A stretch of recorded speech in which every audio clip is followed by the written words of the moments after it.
الحمد لله الحمد لله الذي هدانا لهذا وما كنا لنهتدي لولا أن هدانا الله. أشهد أن لا إله إلا الله وحده لا شريك له وأشهد أن سيدنا ومولانا محمدا عبده ورسوله.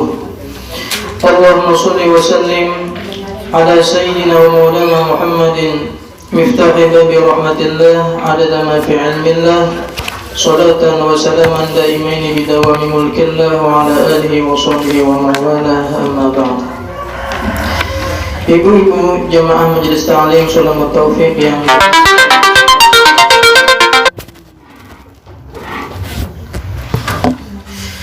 kembali lagi di pelajaran kita, yaitu pelajaran tentang Sirah Nabawiyah, yaitu pelajaran mendekatkan, lebih kenal lagi dengan baginda Nabi besar Muhammad SAW. Sebelumnya sudah kita membahas tentang Bismillahirrahmanirrahim, juga tentang Alhamdulillah, dan juga ada kita bahas tentang salawat dan salam di pertemuan sebelumnya. Dan karena kita pada hari ini masih berada di bulan Maulid, bulannya dilahirkan di baginda Nabi besar Muhammad SAW, kita sambung pembahasan kita tentang sholawat dan salam. Jauh sebelum adanya kita, jauh sebelum diciptakannya manusia, Allah Subhanahu wa Ta'ala sudah mengagungkan, memuliakan kepada baginda Nabi besar Muhammad SAW. Bahkan Allah Subhanahu wa Ta'ala menegaskan di dalam Al-Quran, di dalam surah Al-Ahzab, Inna Allah wa malaikatahu yusalluna ala nabi ya ayyuhalladzina amanu sallu alaihi wa sallimu taslima. Bahwasanya Allah Subhanahu wa Ta'ala dan para malaikat yusalluna 'alan nabi, bersolawat kepada baginda Nabi Muhammad. Ya ayyuhalladzina amanu sallu 'alaihi wa sallimu taslima.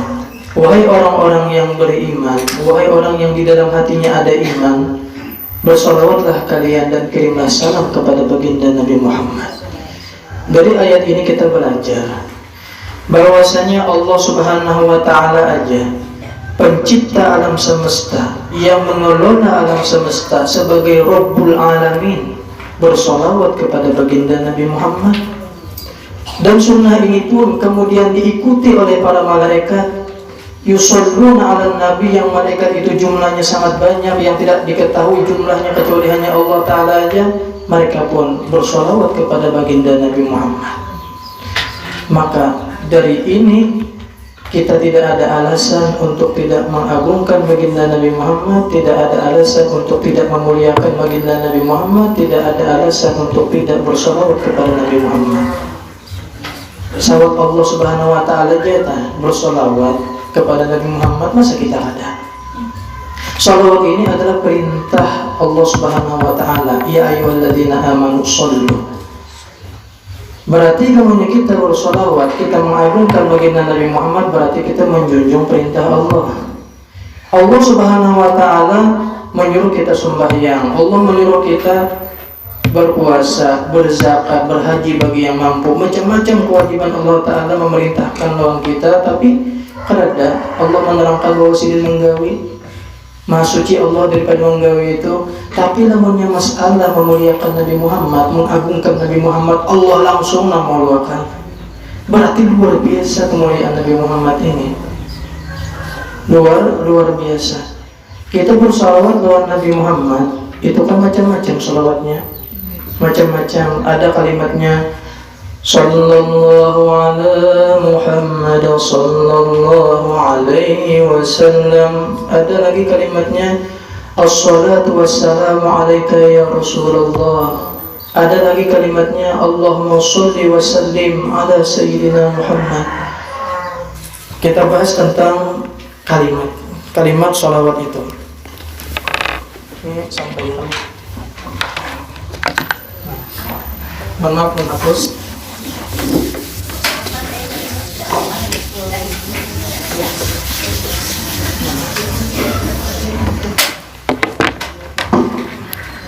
Ada kalimatnya.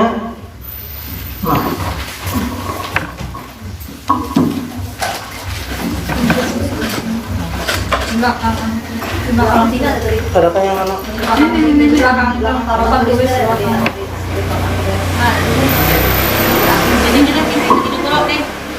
Yang mana?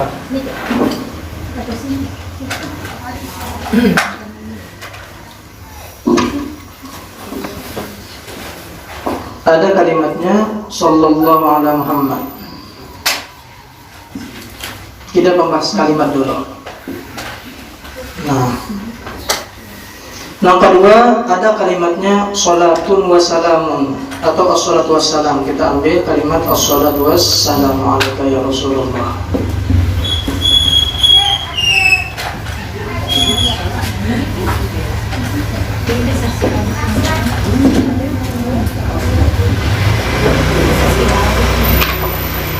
Ada lagi kalimatnya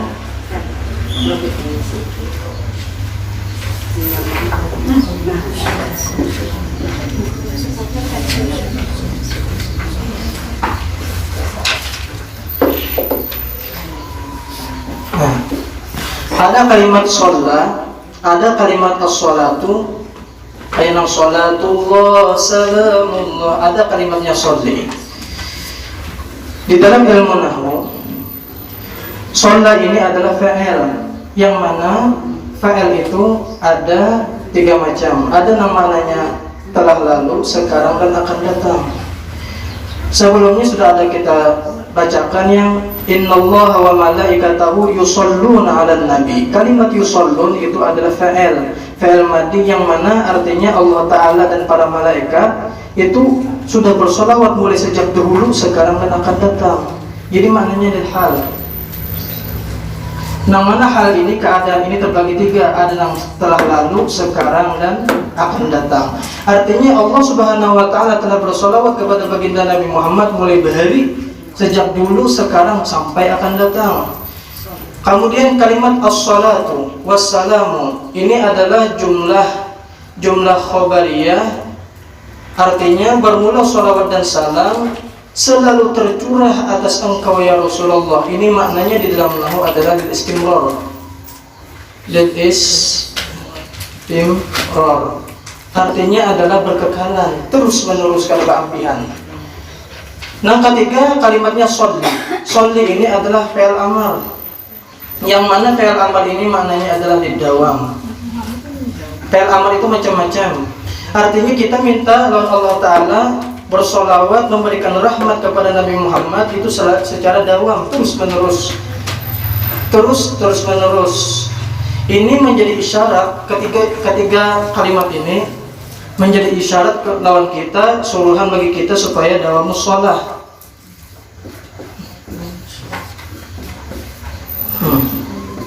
Mengakali sholawat.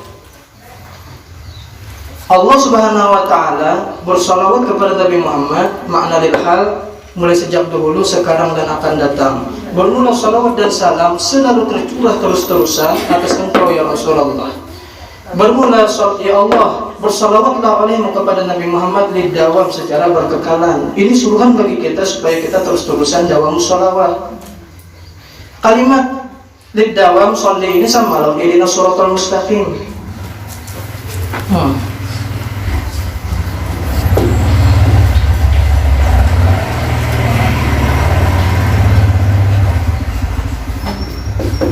Kita setiap hari disuruh untuk membaca ihdinas shiratal mustaqim. Setiap sembahyang kita wajib membaca ihdinas shiratal mustaqim. Lalu kita kalau membaca, kita ada sembahyang. Kita minta lawan Allah Ta'ala, ya Allah, berikanlah kami petunjuk ke jalan yang lurus. Kita minta terus-terusan. Kita minta supaya diberi Allah Ta'ala petunjuk secara lidawam, terus-terusan. Jadi amarnya ini lidawam. Jangan petunjuk itu hanya harapan di sini. Boleh pada sini timbul petunjuk menyamati orang, merotet apa segala macam. Jangan hidayah itu harapan kita di masjid. Boleh pada masjid menyuntam sandal orang, Jangan hidayah itu harta kita berhaji, berumrah, boleh pada umrah balik, boleh pada haji, jadi rentenir kan, jadi napakah? Ada mengaruhan lagi itu maknanya kehilangan hidayah. Kita minta lawan Allah Ta'ala supaya hidayah itu terus-terusan. Makanya itu kita minta lawan Allah Ta'ala secara terus-terus minta diberikan hidayah. Kita minta hidayah lawan Allah Ta'ala sampai ke mati. Sebab hidayah itu nikmatun azimatun la tusawiha nikmatun ukhra. Hidayah itu nikmat yang besar yang kada menyamai lawan itu hidayah oleh nikmat-nikmat yang lain. Menyamai jangan kawan apalagi melebihi. Hidayah itu milik Allah Ta'ala. Hidayah itu pemberian Allah Ta'ala. Ya karena hidayah itu pemberian manusia. Kawan kita memberi hidayah. Niscaya Nabi Adam, andai kata hidayah itu miliknya Nabi Adam, pasti sidin julung lawan anak sidin Qabil yang membunuh Habil. Andai kata hidayah itu miliknya Nabi Nuh, niscaya sidin julung lawan anak sidin Kan'an. Andai kata hidayah itu miliknya Nabi Musa, niscaya sidin julung lawan sepupu sekali sidin abah benang sanak lawan abah yaitu Qarun. Andai kata hidayah itu miliknya Nabi Muhammad, niscaya sidin julung lawan paman sidin Abu Lahab lawan Abu Talib. Pasti sidin julung. Tapi ternyata hidayah itu milik Allah Ta'ala. Makanya kita minta terus-terusan ihdinas siratal mustaqim. Innaka la tahdi man ahbabta walakinnallaha yahdi may yasha.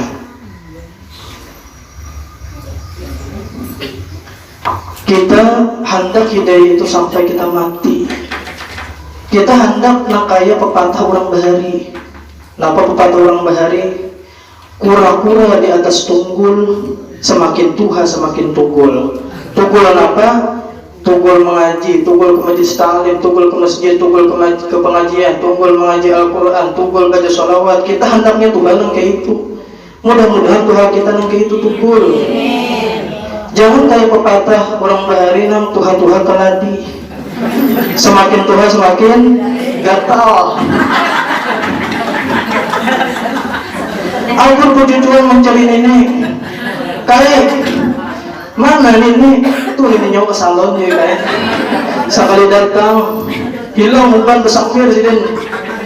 Abang hijau biru rambut berok hagulah. Maharit cucu melihat. Aduh, jangan cucu ini. Ini keringat lagi di Tuhan, keringat lagi di bakal, keringat lagi di mati, keringat lagi di akhirat. Imam Shibli, Imam Shibli, sidin ulama besar. Tetangga sidin meninggal dunia, kawan sidin yang meninggal dunia, tetangga sidin. Lalu Imam Shibli ini termimpi. Wah kawan kayak apa nih keadaan ikam? Kayak apa keadaan ikam? Ma fa'ala rabbuk, apa nang Tuhan perbuat lo ikam? Kayak apa keadaan ikam di dalam kubur?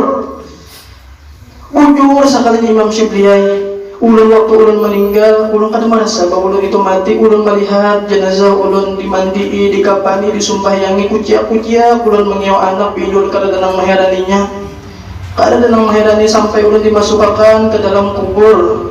Sesudah bulikaan sebarataan, ulun tinggal di dalam kubur sorangan, ulun ketakutanan di dalam kubur kadek.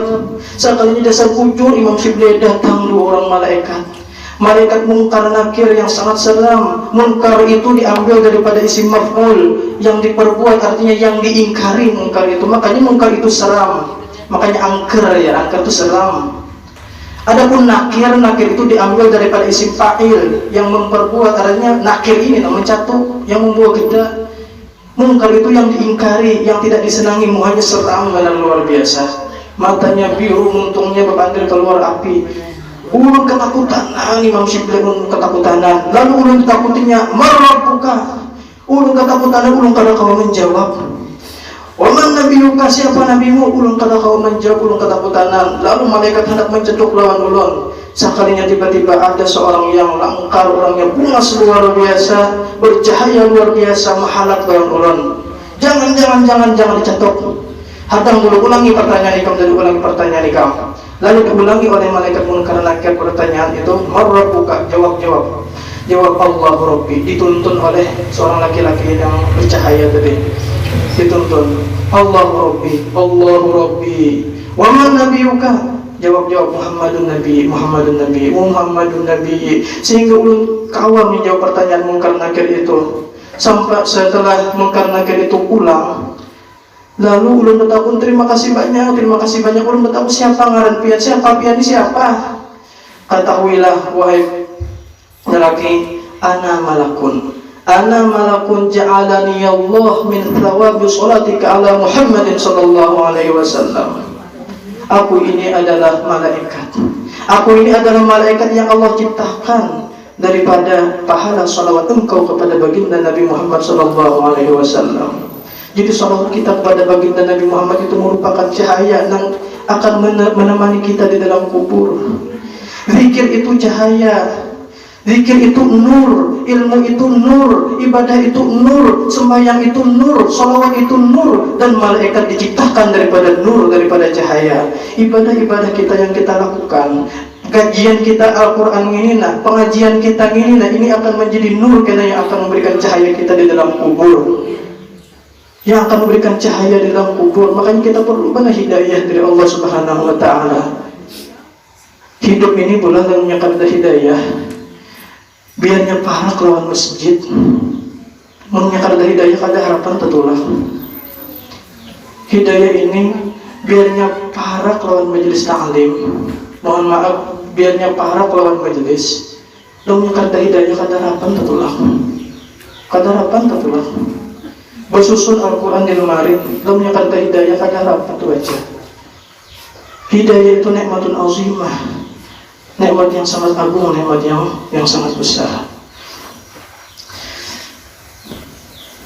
Jadi ihdina itu sama dengan kalimat sholli, maknanya adalah lidawam, secara terus menerus. Mudah kita akan juga salawat kepada Nabi Muhammad. Nabi Muhammad itu luar biasa. Tidak ada martabat yang paling tinggi selain martabatnya Nabi Muhammad. Tidak ada kedudukan yang sangat tinggi di sisi Allah Ta'ala selain martabatnya, kedudukannya baginda Nabi besar Muhammad Sallallahu Alaihi Wasallam. Ini namun Nabi Musa menangis ketika Isra Mi'raj. Menangis, kenapa menangis? Sidin karena giftoh, bukan karena menangis karena hiri dengki kada, tapi karena giftoh, karena giroh.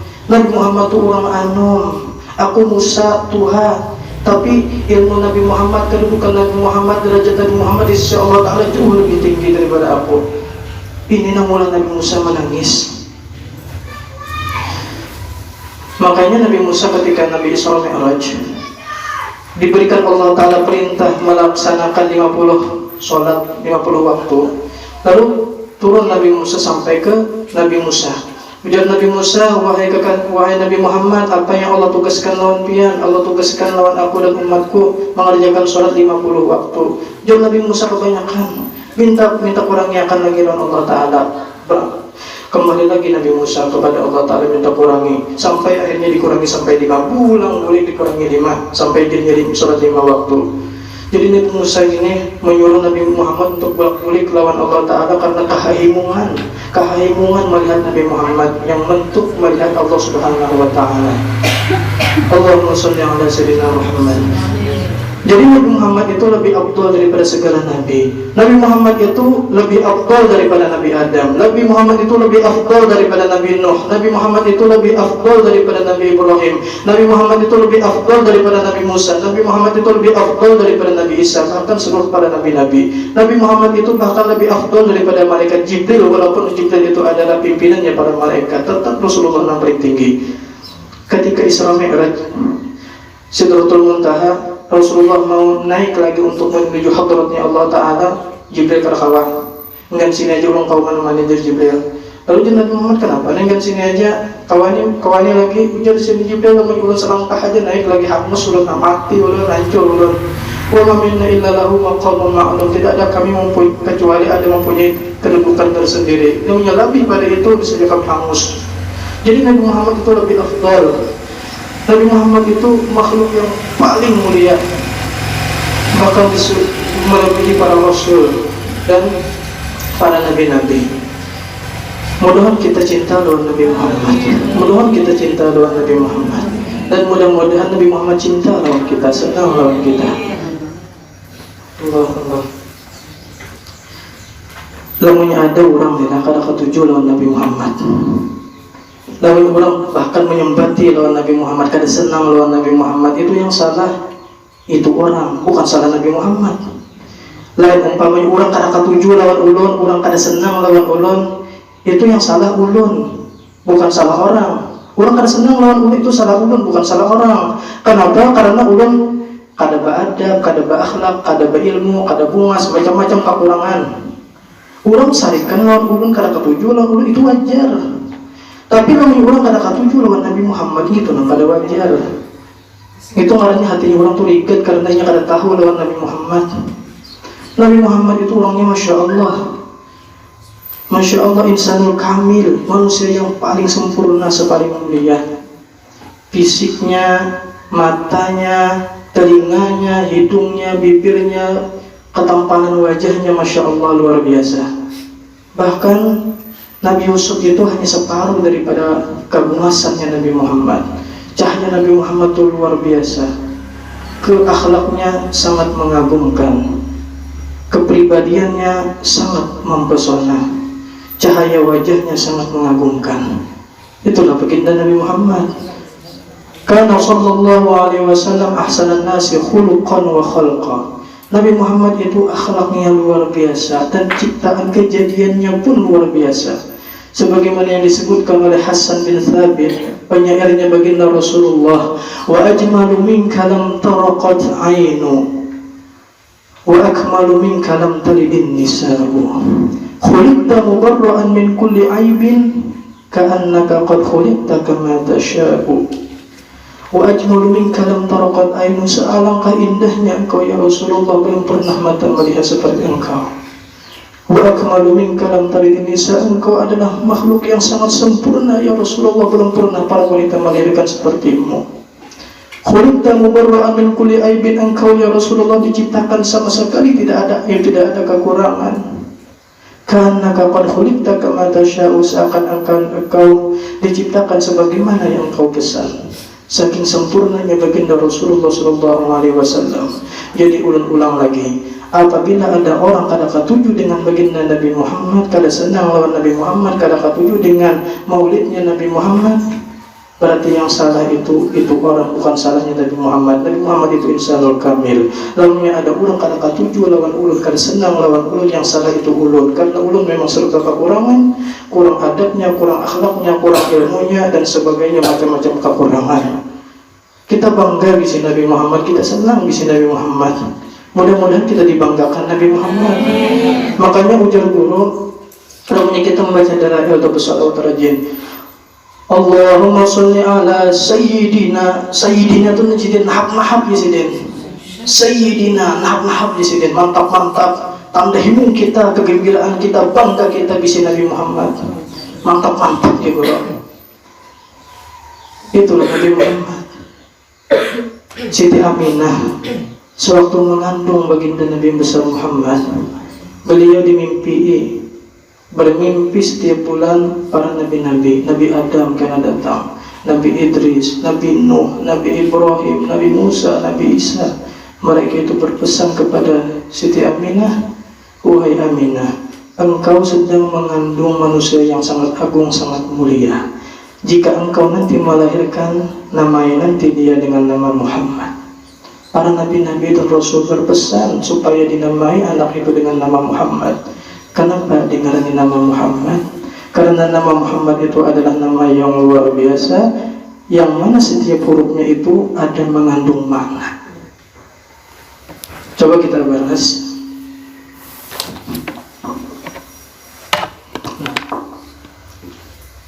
Nama jatuh.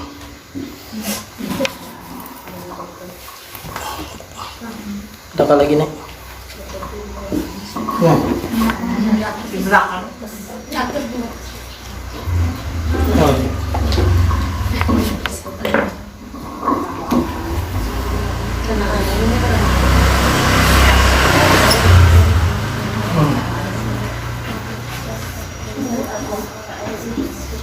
Nah, Muhammad. Nama Muhammad ini setiap hurufnya ada mengandung makna. Yang pertama mim. Mim ini maknanya adalah minnatullah. minnatullah. Ha ini maknanya adalah hubbullah. Mim maknanya adalah maghfiratullah. Dal maknanya adalah dawamuddin. Nabi Muhammad itu adalah minnatullah. Minnatullah itu apa maknanya? Yaitu adalah karunia Allah.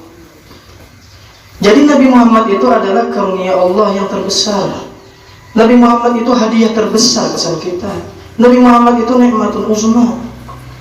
Sebagaimana Allah tegaskan di dalam Al-Quran, laqad manallahu 'alal mu'minin idh ba'atha fihim rasulan minhum yatlu 'alaihim ayatihi wa yuzakkihim wa yu'allimuhumul kitaba wal hikmah wa in kanu min qablu lafi dhalalin mubin.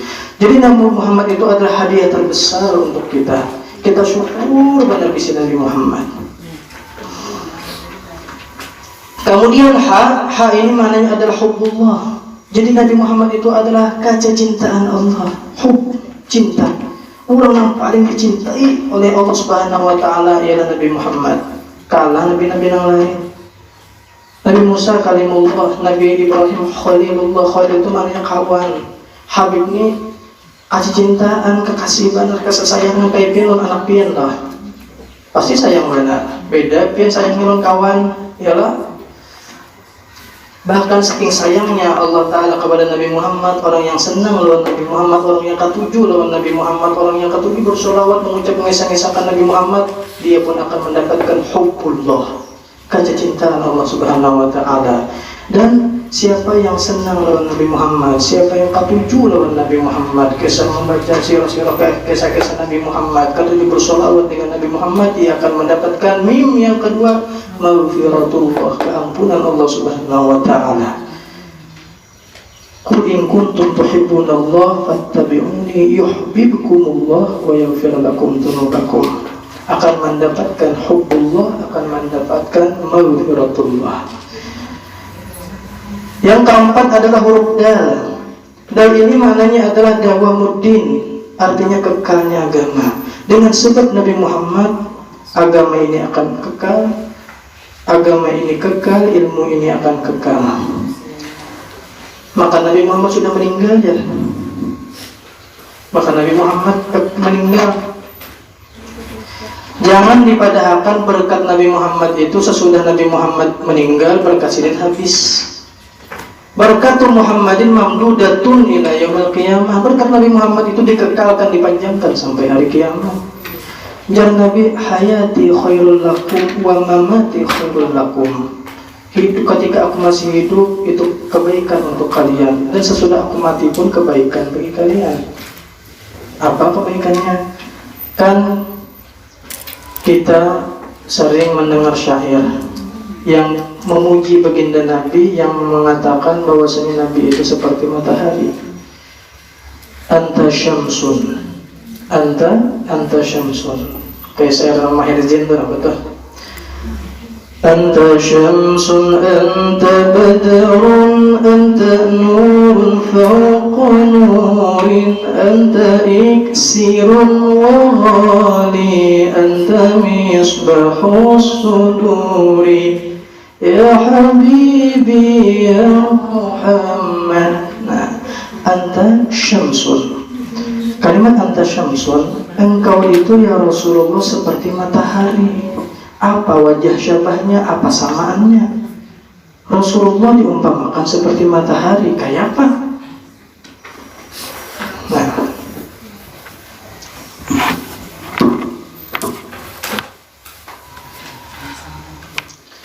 Nabi Muhammad seperti matahari tadi.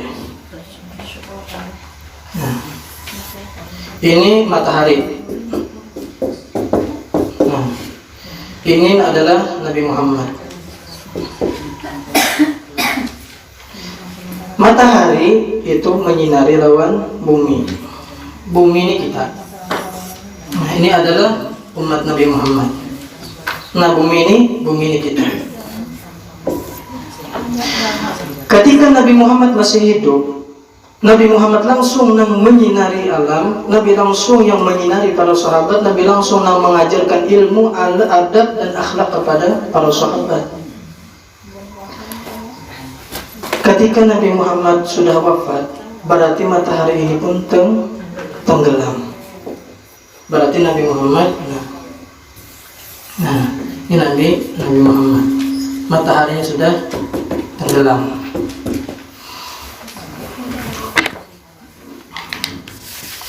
Maka yang naik menggantikan baginda Nabi Muhammad, maka yang naik menggantikan matahari untuk menyinari bumi, siapa? Bulan. Bulan ini siapa? Bulan ini ialah para ulama. Nabi Muhammad itu adalah mataharinya alam. Jadi kita hidup ini sesudah meninggalnya Nabi Muhammad itu ibarat hidup di malam hari, di dalam kegelapan. Setelah Nabi Muhammad meninggal, maka yang naik untuk menggantikan Nabi Muhammad itu adalah para sahabat. Para sahabat untuk menggantikan. Ulun bertakun, bulan ini adalah bisa cahaya. Bulan ini adalah bisa cahaya. Bulan ini kada bisa cahaya.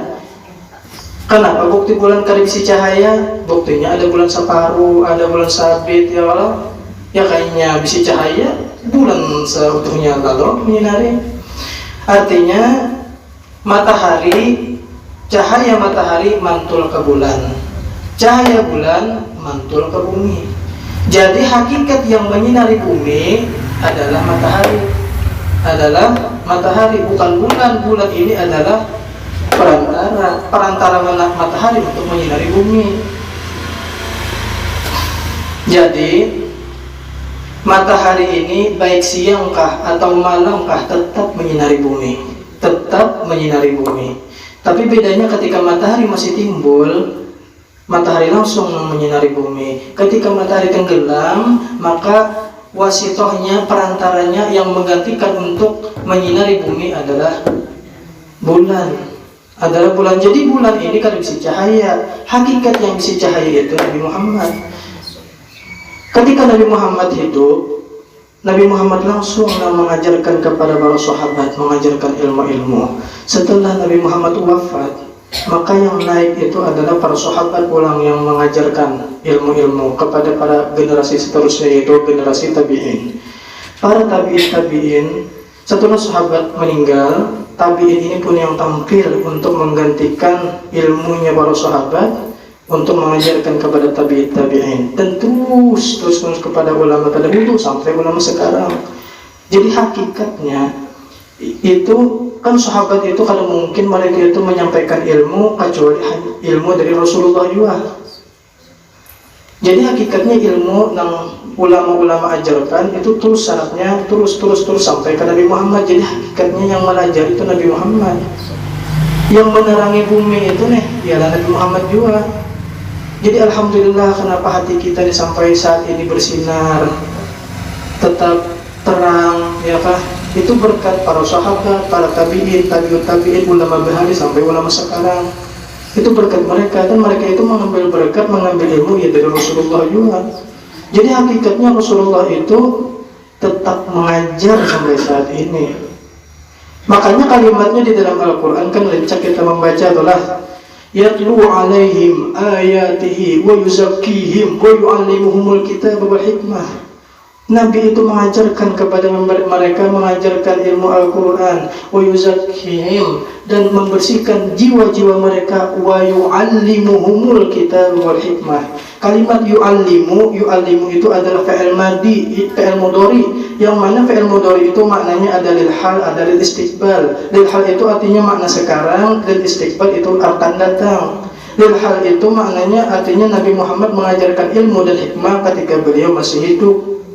Makna lil istiqbal yang akan datang artinya Nabi mengajarkan ilmu dan hikmah setelah Nabi Muhammad wafat.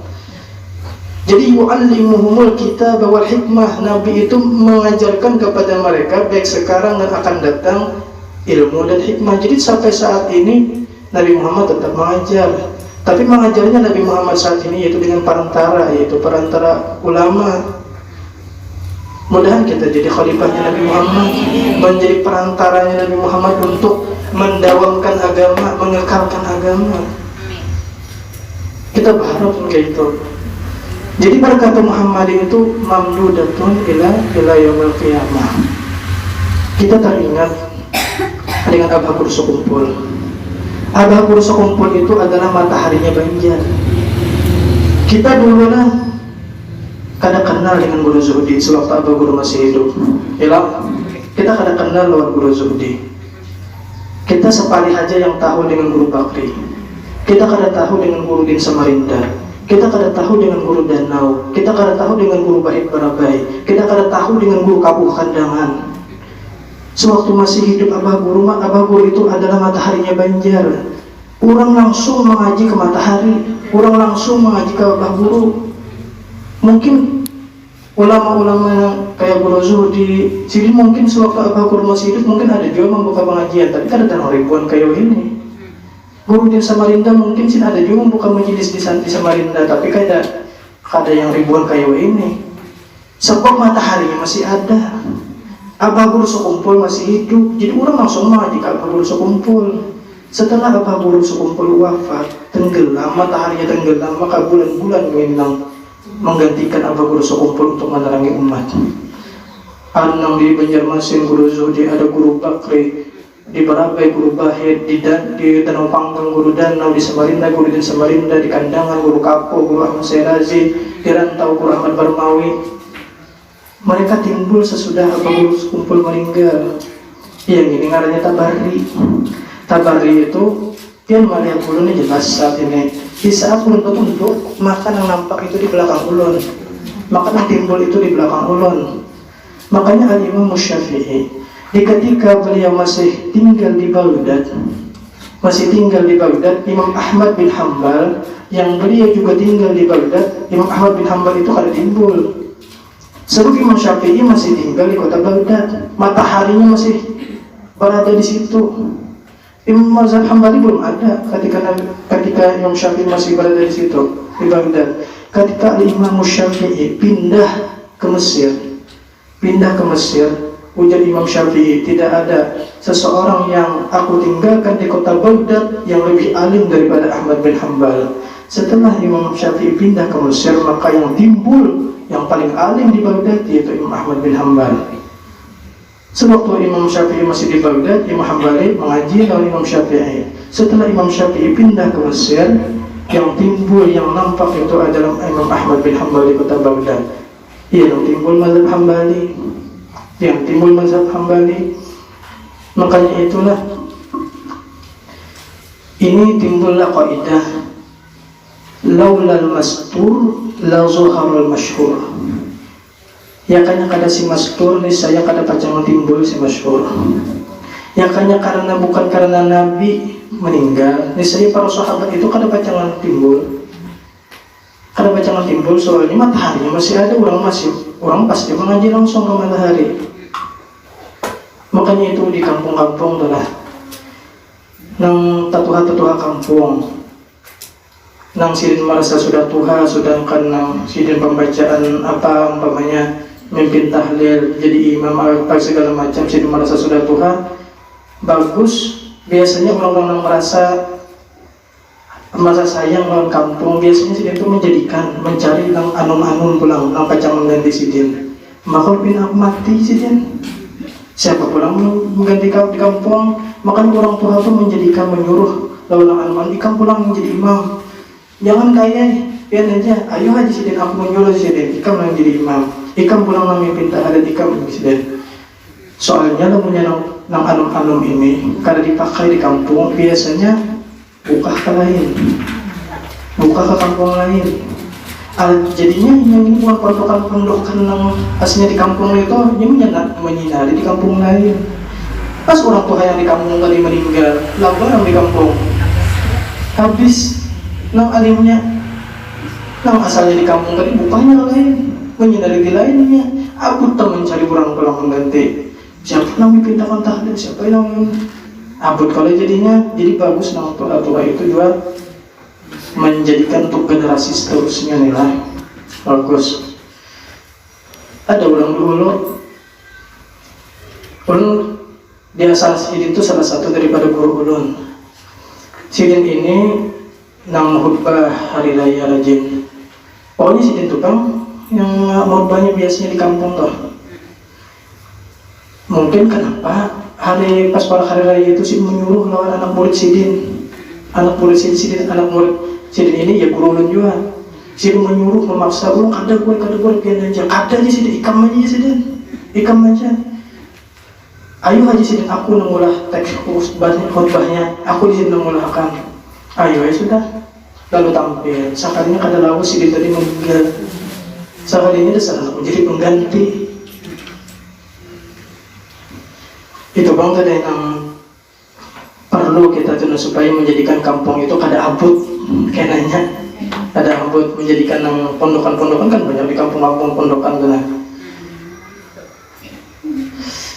Ya itu adalah yang penting kita tahu bahwasanya Nabi Muhammad itu orang yang sangat luar biasa.